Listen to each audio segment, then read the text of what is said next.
Deadly Dance Competition is a Lifetime movie where so many things make no sense that it would take me longer than the movie's runtime just to explain it all. In fact, the only thing dumber than the movie itself is its original title, Dancer in Danger. We start off with our lead character, Reagan, who arrives home from high school with her best friend Lena. Reagan, who is played by an actress 10 years older than her character, tells her mom that she has been uploading dance videos to an app called Pixapost as part of an online competition, and the winner gets a $10,000 scholarship and $10,000 for a charity of their choice. The girls go to Lena's house because Reagan feels that it's a better location for her dance video. Lena's dad, who is a chemistry teacher at their school, pops out of his bedroom to say that he will order them a pizza. Reagan convinces Lena to dance in the video with her.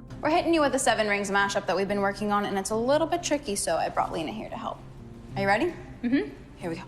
5, 6, 7, 8.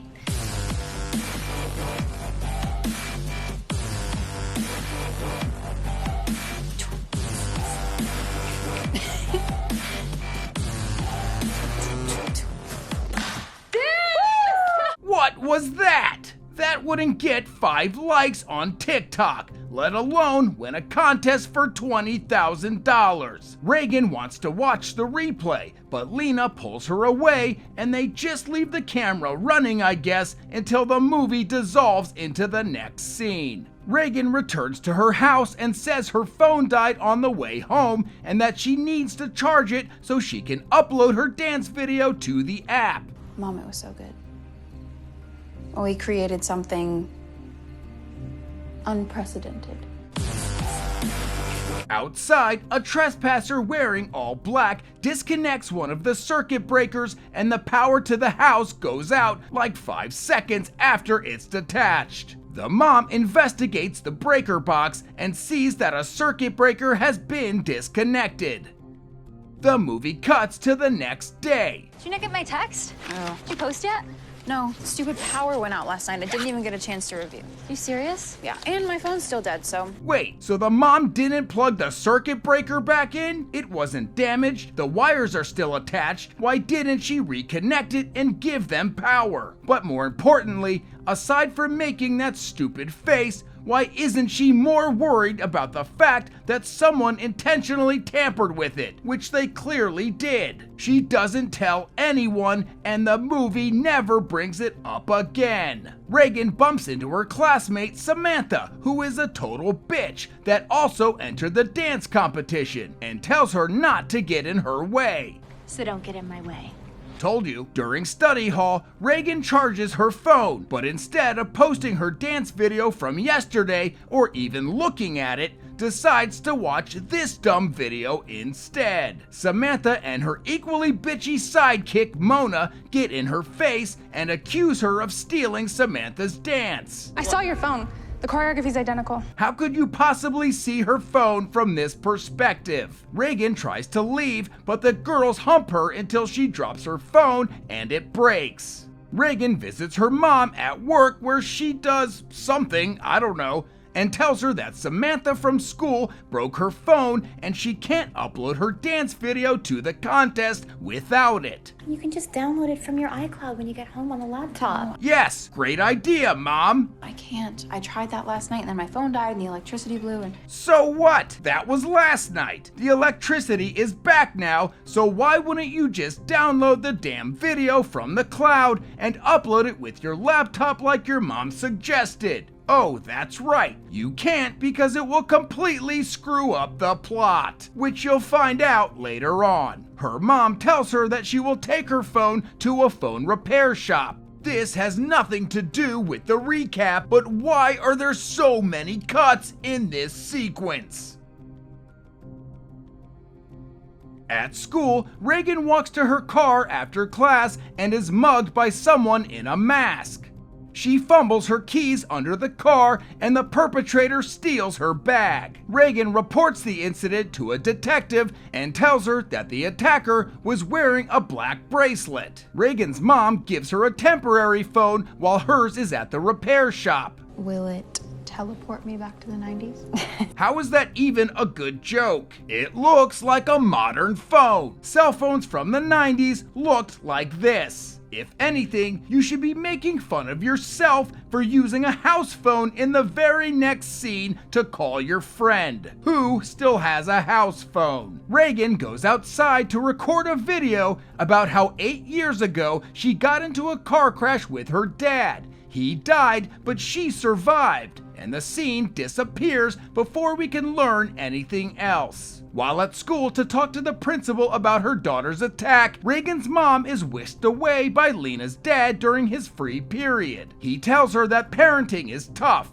and that he himself is going through a brutal custody battle with his ex-wife, even though his daughter is almost an adult. Before they leave, he specifically mentions that his knee is stiff because he's recovering from a torn meniscus, which is clearly some kind of foreshadowing. At lunch, Reagan notices that Samantha's entire group is wearing black bracelets, just like her attacker. She records a live video for that toddler-sounding platform, Pixapost, and says this: I've got the tea, and I'm gonna spill it tonight, just before my unprecedented number 10 video drops.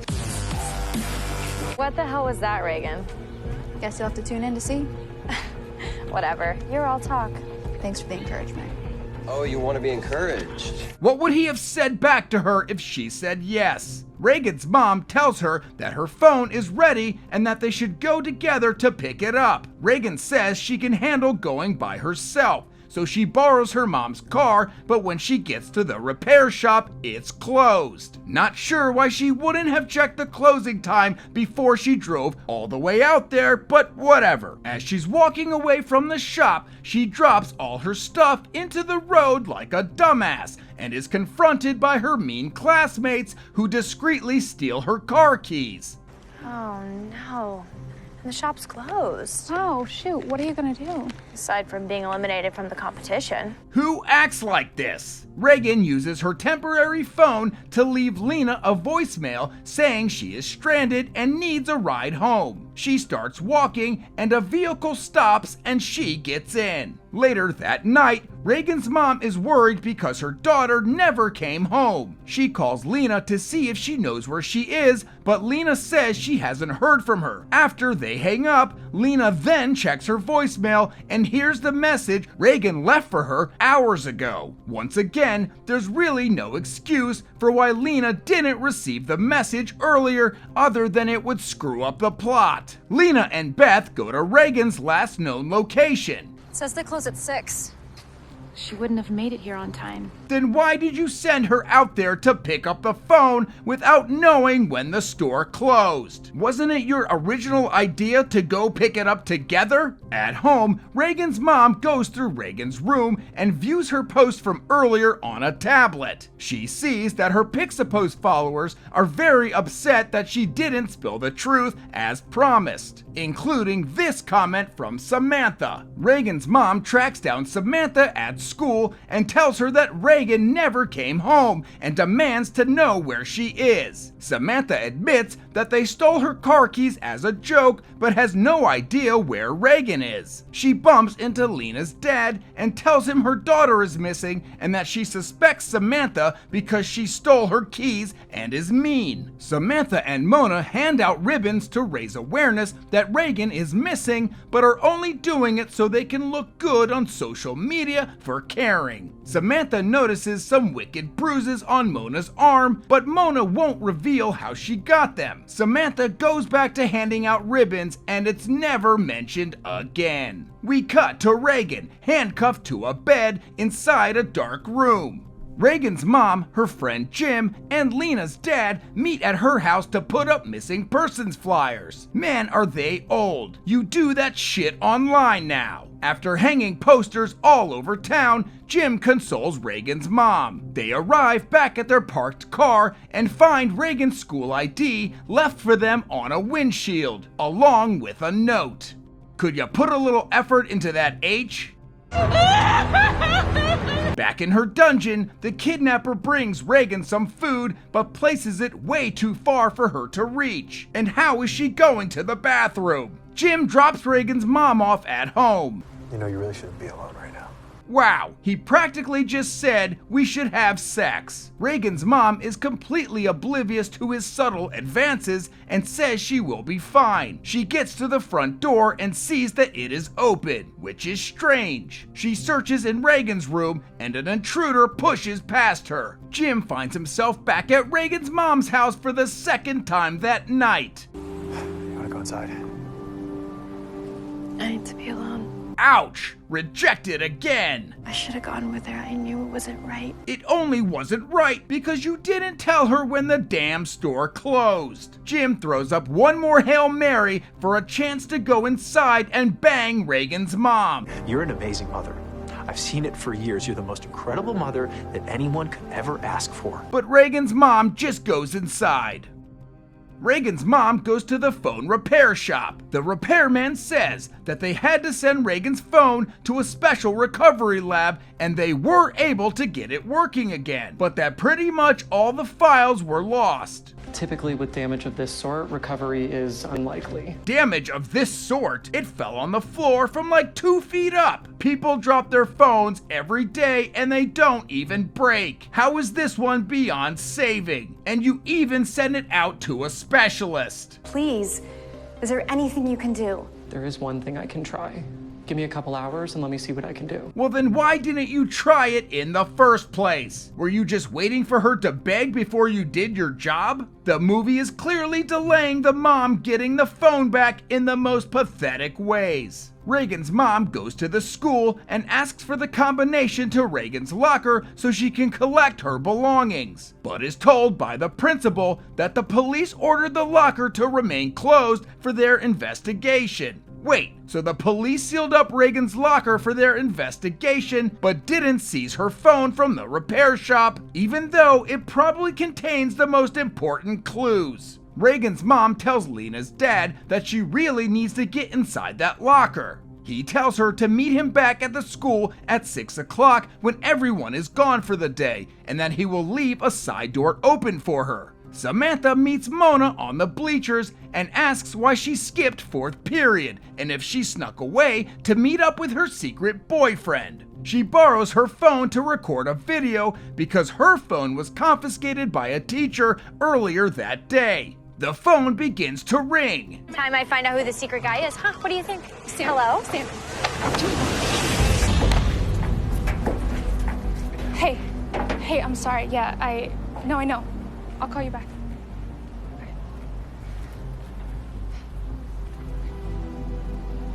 What are you doing, Mona? How did Samantha instantly know who the person was on the other side of the phone? Did she recognize their voice just by them saying hello back? It is utterly far-fetched. Why couldn't they just have her say, "I recognize that voice"? Almost nothing in this movie is ever justified. We're supposed to accept it simply because it happens. Mona begs her friend not to tell anyone that she's dating this secret person, and after barely touching her, Samantha falls down the bleachers. Reagan's mom returns to the school as planned, but instead of waiting for Lena's dad, she enters through the side door. Keep in mind, it's only 6 p.m., which seems rather early for it to be this abandoned. She goes down a hallway to locate Reagan's locker. Is that the sunrise? Or just a really bright orange floodlight? I have never seen an outdoor light illuminate an entire hallway that intensely. Reagan's mom doesn't have the combination, so she finds an axe. Why would there be an axe in a school? Especially in the main hallway. There might as well be a loaded gun right next to it. It isn't even locked up, nor does any sort of emergency alarm go off when she opens the door to take it.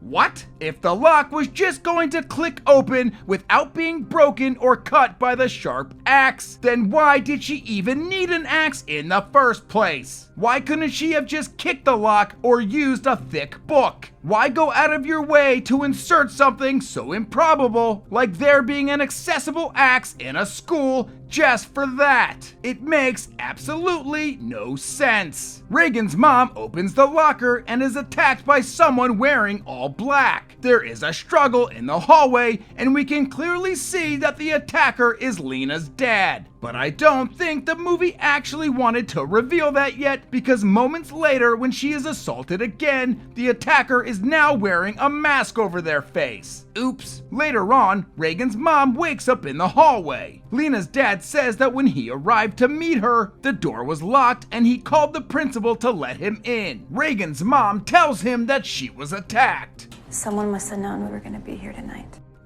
Yeah.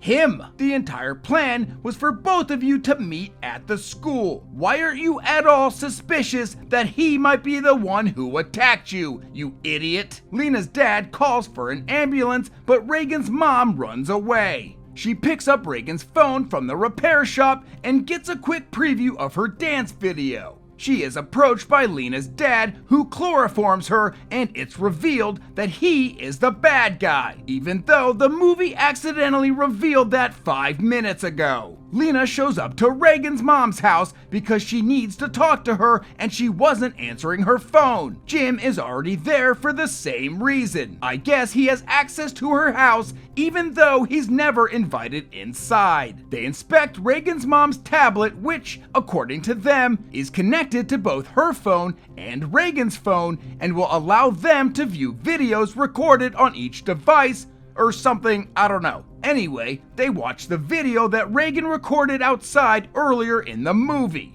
Wait, how are we able to see the ring light and cell phone if Reagan is using it to record herself? Is there a second camera behind the phone camera? The video suddenly switches to the correct point of view, and then back to the confusing one. Once again, it makes no sense. In the video, Reagan bores the audience with a story about how her dad died in a car crash that left her crippled. But with the help of an organization called Happy Feet, not only was she able to walk again, but she learned to dance and fell in love with it. And that's why she wants to win the dance competition so badly, so she can donate the $10,000 to them. Reagan then performs the dance.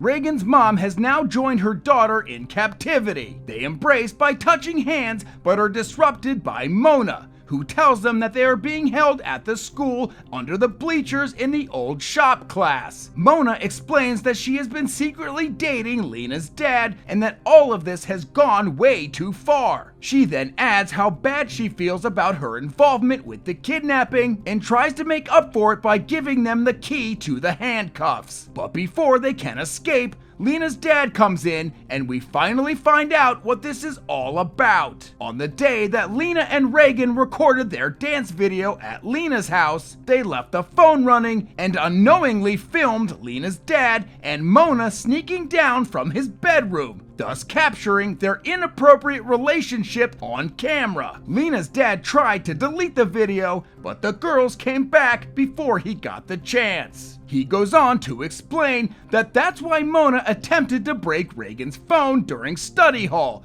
in order to destroy the evidence, then attacked her in the parking lot and stole her bag, thinking the phone was in there, but it was already at the repair shop. And after Reagan made that announcement about dropping the truth to her viewers, Lena's dad thought she meant that she was going to tell everyone about what she saw on the video. So Mona stole Reagan's keys, which forced her to walk home, and that's when Lena's dad gave her a ride and kidnapped her in order to prevent her from telling the world about his secret. But what if Reagan's mom had gone with her to the phone repair shop that night? What if Reagan didn't drop her stuff in the road and her keys weren't stolen? What if she waited in that spot until Lena got her voicemail and picked her up? When would Lena's dad have had a chance to kidnap her then? It just seems like a lot of things had to go right for this plan to work. And one major thing he never explains is why he went to Reagan's house the night after his relationship was caught on camera and cut their power. Remember that when Reagan returned home from Lena's house, she told her mom that her phone died in the car and she hadn't rewatched the video yet. She wanted to charge it so she could post the video online, but then the power went out. So why did Lena's dad follow her home and cut the power? Was it to keep her from charging her phone and watching the video? What made him think she hadn't already watched it? And how did he even know her phone died? What if she had a battery-powered phone charger? What if her mom had plugged the power back in like a normal person? What if she pulled the video off the iCloud like her mom suggested?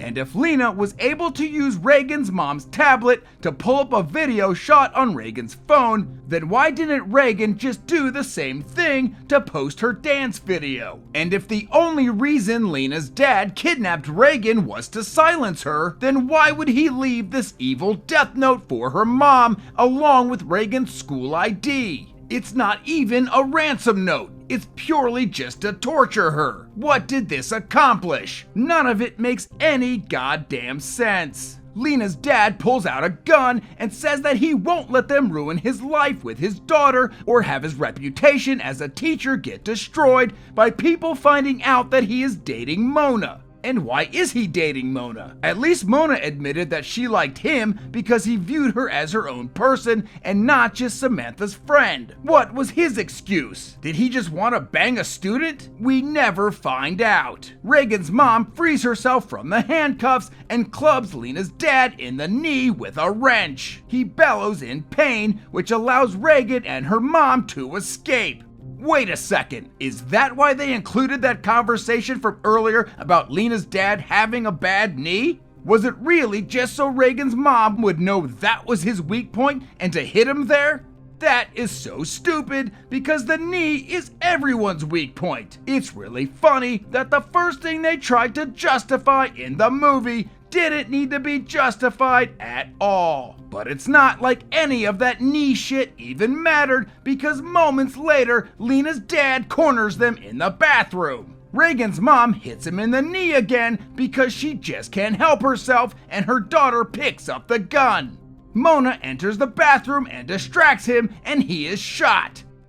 Lena's dad is casually rolled out on a stretcher, even though he was just blasted with a bullet, and Mona is escorted away in handcuffs. Jim takes a seat next to the girls and tells them that they shouldn't be alone tonight. Just kidding. We cut to the end and learn that the dance competition ended in a tie and that Reagan and Samantha both won, which seems like total effing bullshit. Reagan and Lena perform one last dance number to remind the audience that they really suck at dancing.